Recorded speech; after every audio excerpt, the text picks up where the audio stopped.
नमस्कार साथियों, स्वागत है आप सभी का आपके अपने यूट्यूब चैनल एसटीएम शो पर। आज हम बात करेंगे फोर्थ ग्रेड को लेकर के।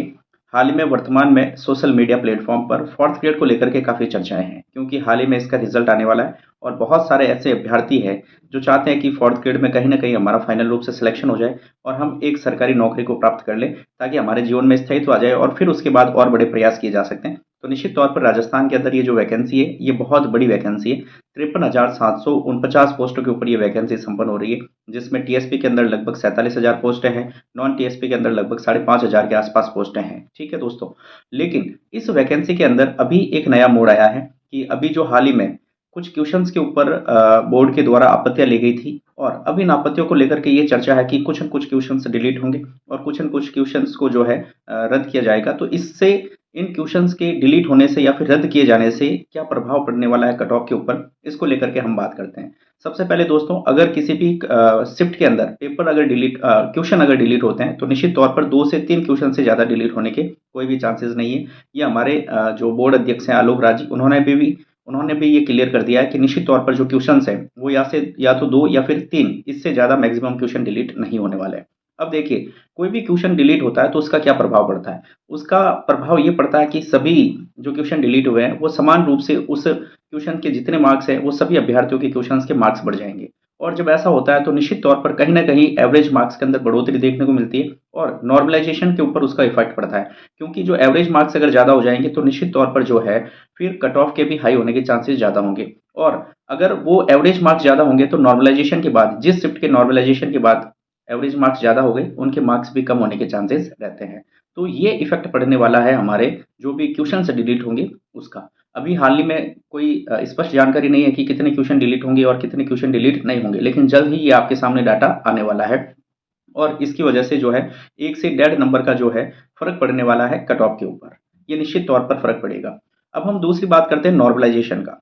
देखिए दोस्तों, नॉर्मलाइज़ेशन जो है जब किसी भी पेपर को अलग-अलग शिफ्ट के अंदर करवाया जाता है, तो अलग-अलग शिफ्ट में करवाने की वजह से 2 से 3 क्वेश्चन हमारे ना चाहते हुए भी कभी उसका स्तर ज़्यादा हो जाता है, कभी उसका स्तर कम हो जाता है, जिसकी वजह से पेपर के अंदर उसके कठिनाई स्तर के अंदर डिफ़रेंस देखने को मिलता है और इसी की वजह से हमें नॉर्मलाइज़ेशन करना पड़ता है। अब जब ये नॉर्मलाइज़ेशन होता है तो इसकी वजह से किसी शिफ्ट के अंदर मार्क्स बढ़ जाएँगे और किसी शिफ्ट के अंदर मार्क्स कम हो जाएँगे। अभी हाल ही में जो पटवारी की अगर हम बात करें, पटवारी वैकेंसी की, तो उसके अंदर 3,705 पोस्ट थी, लेकिन ज़्यादा अभ्यर्थियों ने फॉर्म भरने की वजह से उसको 2 शिफ्ट में पेपर करवाया गया और जब 2 शिफ्ट के अंदर पेपर करवाया गया तो दोनों शिफ्ट के अंदर जो है असमानता देखी गई पेपर के अंदर, तो हमें नॉर्मलाइज़ेशन का उसके ऊपर भी इफ़ेक्ट देखने को मिला। जिसके अंदर जो फर्स्ट शिफ्ट थी, उस फर्स्ट शिफ्ट के अंदर जो है पेपर को थोड़ा ईज़ी माना गया था और उसके मार्क्स कम कर दिए गए और कम से कम 6 नंबर कम हुए थे और फिर जो दूसरा पेपर था उसके जो है 6 नंबर बढ़ा दिए गए। तो निश्चित तौर पर एक शिफ्ट के 6 नंबर मार्क्स कम किए गए और दूसरी शिफ्ट के 6 नंबर बढ़ाए गए। तो कहने का मतलब 6 नंबर कम और 6 नंबर ज़्यादा, यानी कि ओवरऑल अगर हम डिफरेंस देखें तो 12 नंबर का डिफरेंस देखने को मिला था और ये डिफरेंस बहुत बड़ा अंतर पैदा करता है किसी भी कट ऑफ को लेकर के। तो निश्चित तौर पर नॉर्मलाइज़ेशन का इफ़ेक्ट हमारा जो फोर्थ ग्रेड पेपर हुआ है वो 6 शिफ्ट के अंदर हुआ है, तो निश्चित तौर पर इसके अंदर नॉर्मलाइज़ेशन का बड़ा इफ़ेक्ट देखने को मिलेगा और इसके अंदर ये बताया जा रहा है कि जो सबसे हार्ड शिफ्ट है उसके अंदर कम से कम 6 नंबर बढ़ने के चांसेज़ हैं और जो सबसे ईज़ी शिफ्ट है उसके अंदर 6 नंबर कम होने के चांसेज़ हैं। सबसे ईज़ी जो शिफ्ट है वो शिफ्ट फर्स्ट को बताया जा रहा है। तो ईज़ी शिफ्ट के अंदर जो है कम से कम मैक्सिमम जो है 6 नंबर कम होने के चांसेज़ हैं और सबसे हार्ड शिफ्ट जो है वो शिफ्ट फोर्थ या फिर शिफ्ट सिक्स्थ को लेकर के चर्चा है, जिसके अंदर 5 से 6 नंबर बढ़ने के चांसेज़ हैं। और उसके साथ-साथ जो दूसरी शिफ्ट है सेकंड और थर्ड, इसको एवरेज रखा गया है, या तो इसके अंदर 1-2 नंबर बढ़ सकते हैं या फिर 1-2 नंबर घट भी सकते हैं। दोनों ही तरीके का इफ़ेक्ट देखने को मिल सकता है और शिफ्ट फिफ्थ को जो है एवरेज बनाया गया है, जिसके अंदर हो सकता है कि 1-2 नंबर बढ़ने के चांसेज़ हो। तो इस प्रकार ये शिफ्ट वाइज़ जो है नॉर्मलाइज़ेशन से इफ़ेक्ट पड़ने के चांसेज़ हैं और मैक्सिमम 6 नंबर के आस-पास जो है अंतर देखने को मिल सकता है, या तो बढ़ सकते हैं या फिर घट सकते हैं। इससे ज़्यादा डिफरेंस देखने को नहीं मिलेगा। तो ये जो नॉर्मलाइज़ेशन वाला फैक्टर है, आखिर जो फाइनल कट ऑफ बनेगी उसके अंदर बहुत बड़ा रोल प्ले करेगा। अब हम बात कर लेते हैं कि पद बढ़ाने को लेकर के क्या मंशा है। देखिए दोस्तों, हाल ही में आलोक राज जी ने कहा है कि 15 जनवरी के आस-पास हमारा जो है रिज़ल्ट इस फोर्थ ग्रेड का जारी हो जाएगा। लेकिन अगर कहीं न कहीं सरकार ये चाहती है, मुख्यमंत्री महोदय को अभी खून से पत्र भी लिखा गया था जिसमें पद बढ़ाने की जो है मंशा ज़ाहिर की गई थी हमारे सभी अभ्यर्थियों के द्वारा, बेरोज़गार युवा संगठन के द्वारा। तो निश्चित तौर पर सरकार अगर इसको संज्ञान में लेती है और पद बढ़ाती है, तो निश्चित तौर पर ये जो रिज़ल्ट है, इस रिज़ल्ट की डेट में भी थोड़ा डिले देखने को मिलेगा। अन्यथा 15 जनवरी के प्लस माइनस 7 दिन के आसपास हमारा जो ये 4th ग्रेड का रिज़ल्ट है वो जारी हो जाएगा, निश्चित तौर पर। और उसके बाद अगर पद बढ़ जाते हैं, तो ये थोड़ा-सा डिले होगा और हो सकता है कि हमें फरवरी के अंदर इसका रिज़ल्ट देखने को मिले। अन्यथा बोर्ड अध्यक्ष ने ये ज़ाहिर कर दिया है, ये क्लियर कर दिया है कि लगभग सारी तैयारियाँ हो चुकी है और अगर सभी यथावत कंडीशंस रही, तो 15 जनवरी के आस-पास जो है या फिर 23 जनवरी 15 से 23 जनवरी के आस-पास जो है रिज़ल्ट को घोषित कर दिया जाएगा, जिसके अंदर 2 गुना अभ्यर्थी को पास किया जाएगा। तो निश्चित तौर पर हमारे राजस्थान की सबसे बड़ी और सबसे ज़्यादा रोज़गार को खत्म करने वाली वैकेंसी का रिज़ल्ट आने वाला है। तो सभी विद्यार्थियों में भी उत्साह है रिज़ल्ट को लेकर के और निश्चित तौर पर सोशल मीडिया पर भी इसका प्लेटफ़ॉर्म के ऊपर भी जो है प्रभाव देखने को पड़ रहा है। सभी विद्यार्थी ये जानने की कोशिश कर रहे हैं कि इसकी जो फाइनल कट ऑफ है, वो कितनी रह सकती है और सभी एक्सपर्ट अपनी-अपनी जो है फाइनल कट ऑफ को बता रहे हैं। ठीक है, अगर मैं अपनी व्यक्तिगत रूप से बात करूँ कि इसकी फाइनल कट ऑफ कितनी हो सकती है, तो निश्चित तौर पर जो जनरल कैटेगरी है, मैं ये मान के चलता हूँ कि अगर किसी जनरल कैटेगरी के स्टूडेंट के 82 से लेकर के 86 क्वेश्चन अगर ठीक हो रहे हैं, क्वेश्चन्स की बात करें नंबर ऑफ 120 क्वेश्चन्स थे टोटल पेपर के अंदर, तो उसमें से अगर 82 से लेकर के 86 काट-पीट करके इतने क्वेश्चन इनके बीच में अगर क्वेश्चन ठीक हो रहे हैं, तो निश्चित तौर पर जनरल कैंडिडेट का सिलेक्शन होने के पूरे-पूरे चांसेस हैं।